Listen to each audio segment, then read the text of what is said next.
Seigneur soit avec vous. Et avec votre esprit. Évangile de Jésus-Christ selon saint Jean. Gloire à toi, Seigneur. Jean, c'est au chapitre 9, du verset 1er au verset 41.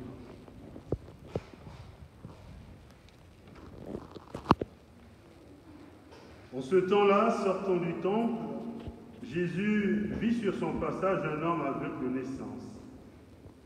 Ses disciples l'interrogèrent. « Rabbi, qui a péché, lui ou ses parents, pour qu'il soit né aveugle ?» Jésus répondit, « Ni lui, ni ses parents n'ont péché. Mais c'était pour que les œuvres de Dieu se manifestent en lui. Il nous faut travailler aux œuvres de celui qui m'a envoyé tant qu'il fait jour. La nuit vient où personne ne pourra plus y travailler.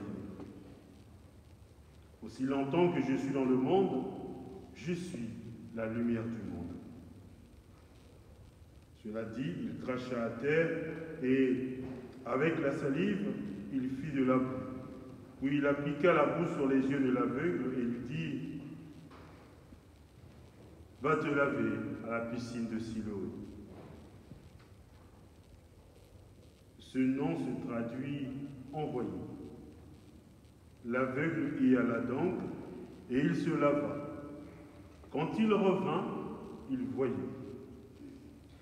Ses voisins et ceux qui l'avaient observé auparavant, car il était mendiant, dirent alors, « N'est-ce pas celui qui se tenait là pour mendier ?» Les uns disaient, « C'est lui ». Les autres disaient, « Pas du tout, c'est quelqu'un qui lui ressemble. » Mais lui disait, « C'est bien moi. » Et on lui demandait, « Alors, comment tes yeux se sont-ils ouverts ?» Il répondit, « L'homme qu'on appelle Jésus a fait de la boue et il me l'a appliqué sur les yeux et il m'a dit, va à la Siloé et lave-toi. Je suis donc allé et je me suis lavé. Alors j'ai vu. » Ils lui dirent, « Et lui, où est-il » Il répondit, je ne sais pas. On l'amène aux pharisiens, lui, l'ancien aveugle. Or, c'était un jour de sabbat que Jésus avait fait de la boue et lui avait ouvert les yeux. À leur tour, les pharisiens lui demandaient comment il pouvait voir. Il leur répondit, « Il m'a mis de la boue sur les yeux, je me suis lavé et je vois. » Parmi les pharisiens, certains disaient, « Cet homme-là n'est pas Dieu, puisqu'il n'observe pas le repos du sabbat. » D'autres disaient, « Comment un homme pécheur peut-il accomplir des signes pareils ?» Ainsi donc, ils étaient divisés. Alors il s'adresse de nouveau à l'aveugle. « Et toi, que dis-tu de lui, puisqu'il t'a ouvert les yeux ?» Il dit, c'est un prophète. Or, les Juifs ne voulaient pas croire que cet homme avait été aveugle et que maintenant il pouvait voir. C'est pourquoi ils convoquèrent ses parents et leur demandèrent, « Cet homme est bien votre fils, et vous dites qu'il est né aveugle. Comment se fait-il qu'à présent il voit ?» Les parents répondirent, « Nous savons bien que c'est notre fils et qu'il est né aveugle. Mais comment peut-il voir maintenant? Nous ne le savons pas. Et qui lui a ouvert les yeux? Nous ne le savons pas non plus. Interrogez-le. » Il est assez grand pour s'expliquer. Ses parents parlaient ainsi parce qu'ils avaient peur des Juifs. En effet, ceux-ci s'étaient déjà mis d'accord pour exclure de leurs assemblées tous ceux qui déclareraient publiquement que Jésus est le Christ. Voilà pourquoi les parents avaient dit, il est assez grand, interrogez-le. Pour la seconde fois, les pharisiens convoquèrent l'homme qui avait été aveugle et lui dirent, rends gloire à Dieu. Nous savons, nous, que cet homme est un pécheur. Il répondit, est-ce un pécheur? Je n'en sais rien. Mais il y a une chose que je sais. J'étais aveugle et à présent je vois. Ils lui dirent alors, comment a-t-il fait pour t'ouvrir les yeux? Il leur répondit, je vous l'ai déjà dit et vous n'avez pas écouté. Pourquoi voulez-vous m'entendre encore une fois? Serait-ce que vous voulez vous aussi devenir ses disciples? Ils se mirent à l'injurier. C'est toi qui es son disciple. Nous, c'est de Moïse que nous sommes les disciples. Nous savons que Dieu a parlé à Moïse. Mais celui-là, nous ne savons pas d'où il vient. L'homme leur répondit, voilà bien ce qui est étonnant. Vous ne savez pas d'où il est, et pourtant il m'a ouvert les yeux. Dieu, nous le savons, n'exauce pas les pécheurs. Mais si quelqu'un l'honore et fait sa volonté, il exauce. Jamais encore on avait entendu dire que quelqu'un ait ouvert les yeux à un aveugle de naissance. Si lui n'était pas de Dieu, il ne pourrait rien faire. Ils répliquèrent, tu es tout entier dans le péché depuis ta naissance et tu nous fais la leçon. Ils le jetèrent dehors. Jésus apprit qu'il avait jeté dehors. Il le retrouva et lui dit, crois-tu au Fils de l'homme? Il répondit, et qui est-il, Seigneur, pour que je croie en lui? Jésus lui dit, tu le vois, et c'est lui qui te parle. Alors il dit, je crois, Seigneur. Et il se prosterna devant lui. Jésus dit alors, je suis venu en ce monde pour rendre un jugement, que ceux qui ne voient pas puissent voir, et que ceux qui voient deviennent aveugles. Parmi les pharisiens, ceux qui étaient avec lui entendirent ces paroles et lui dirent, serions-nous aveugles nous aussi? Jésus leur répondit, si vous étiez aveugles, vous n'auriez pas de péché. Et du moment que vous dites, nous voyons, votre péché demeure. Gloire et louange à toi, Seigneur Jésus.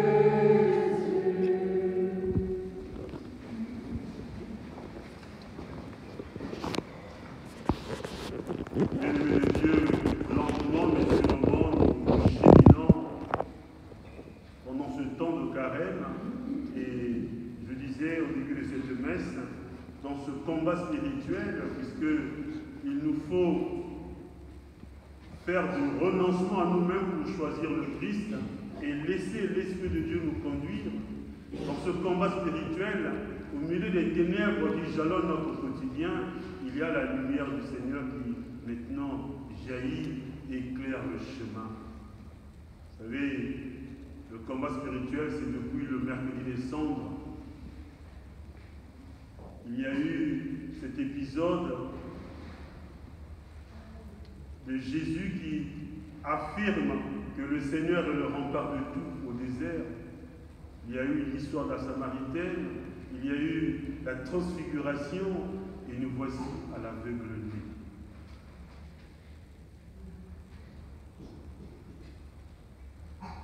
Dans cet évangile que vous venez de suivre, l'écrivain sacré nous révèle que Jésus-Christ est la vraie lumière qui vient en ce monde pour éclairer tout homme.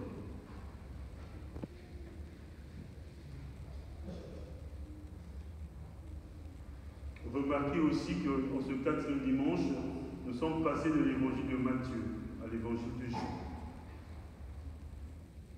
Dans l'aveugle-né, trouvant miraculeusement la vue et reconnaissant en Jésus-Christ l'envoyé de Dieu, l'Église nous fait voir le type vrai du catéchumène, le vrai disciple, le type même du converti à la suite du Christ. En d'autres termes, aussi longtemps que nous resterons étrangers à la foi, nous serons tous comme des aveugles, incapables de percevoir la lumière de l'Évangile. Et une fois qu'on a dit ça, on peut s'interroger quel est le lien entre l'Évangile et la première lecture. Il y a un fil conducteur entre les deux textes, c'est la révélation de l'amour de Dieu qui ne se contente pas des apparences, mais qui regarde le cœur de l'homme et prend place et le transforme. On a vu ça dans la Samaritaine. Cette dame qui était étrangère à la fois de Jésus, mais qui accepte le dialogue avec un étranger pour montrer que la parole de Dieu ne tue pas. Et cette parole accueillie, convertie, change, transforme. La transfiguration aussi. Et encore aujourd'hui, aussi bien dans l'épisode de Samuel, dans le choix de David, que dans l'attitude de Jésus qui ne rejette pas le pécheur. Il ne se contente pas de l'apparence, puisque avec de naissance, très vite, les pharisiens estiment qu'il est né dans le péché. S'il est né dans le péché, donc ses parents ont péché. Et voilà l'apparence humaine.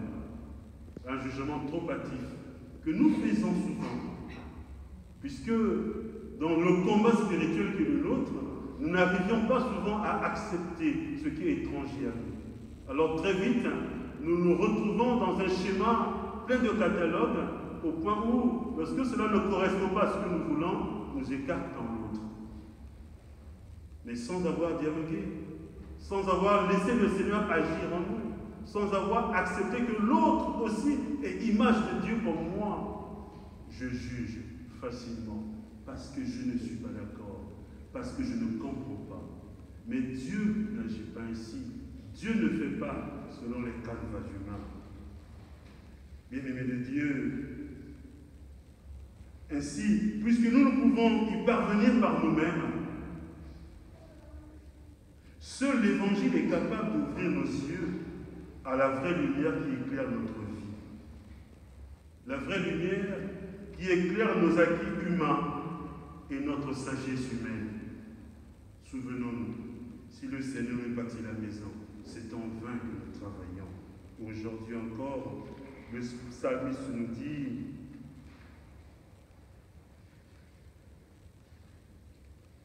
le Seigneur est mon berger, je ne manque de rien.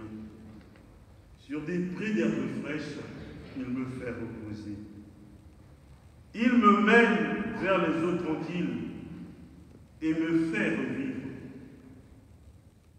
Il me conduit par le juste chemin pour l'honneur de son nom.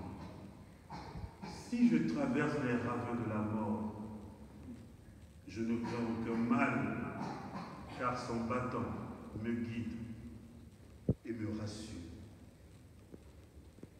Bien-aimés de Dieu, le Seigneur qui éclaire le chemin, c'est là le sens particulier de la grâce baptismale qui enlève en nous le péché des origines et nous met à l'abri de toute tentation. Comment vivons-nous la grâce du baptême? Puisque le baptême nous libère de l'esclavage du péché. Le Christ qui nous donne la grâce de nous identifier à lui par cette triple appartenance, prêtre, prophète et roi, nous donne l'occasion de vivre sur la lumière du Seigneur. Mais nous refusons d'emprunter ou de nous mettre en présence du Seigneur pour emprunter des chemins obscurs qui relèvent seulement de notre volonté, puisque notre cœur est plein de notre humanité. Or, cela nous conduit sur des chemins sans issue. Alors, Saint Paul donne un enseignement. Écoutons Saint Paul. Frères, autrefois vous étiez ténèbres, et maintenant, dans le Christ, vous vous êtes lumière. Remarquez que chez Saint Paul, c'est une affirmation. Lorsqu'on est enfant de Dieu, on est enfant de lumière. Et il n'y a pas de raison de se retrouver sur des chemins de ténèbres. Et quand nous nous retrouvons sur ces chemins de ténèbres, quel effort faisons-nous de rechercher la lumière de Christ? Dans l'Évangile, on dit à l'homme, va te laver à la piscine de Siloé. Aujourd'hui, comment traduisons-nous la piscine de Siloé? La réconciliation. Le sacrement de réconciliation. Je sais que c'est difficile pour beaucoup de se confesser, c'est vrai. Mais dans la confession, d'ailleurs, remarquez le changement de vocabulaire, on ne parle plus de sacrement de confession, mais sacrement de réconciliation. Parce que l'important, ce n'est pas l'aveu des péchés, c'est une première étape. Mais l'important, c'est l'absolution, puisque nous sommes invités à faire une condition de notre cœur, de notre vie.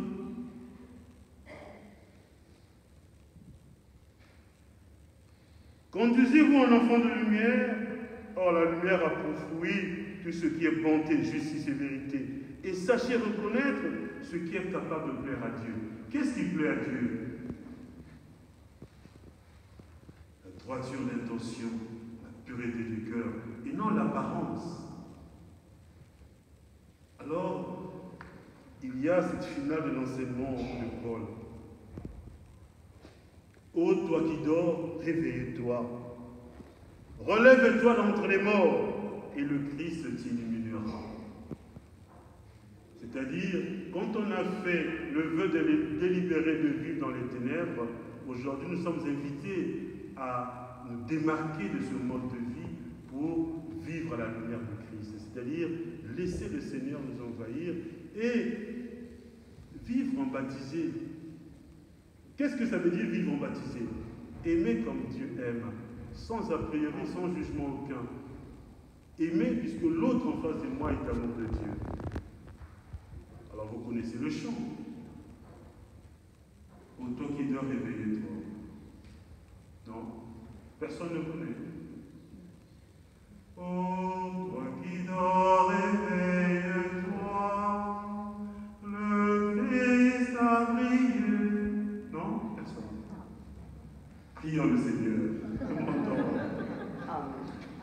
Demandons au Seigneur d'illuminer notre cœur pour que nous puissions marcher sans défaillance vers la lumière. Amen. Amen.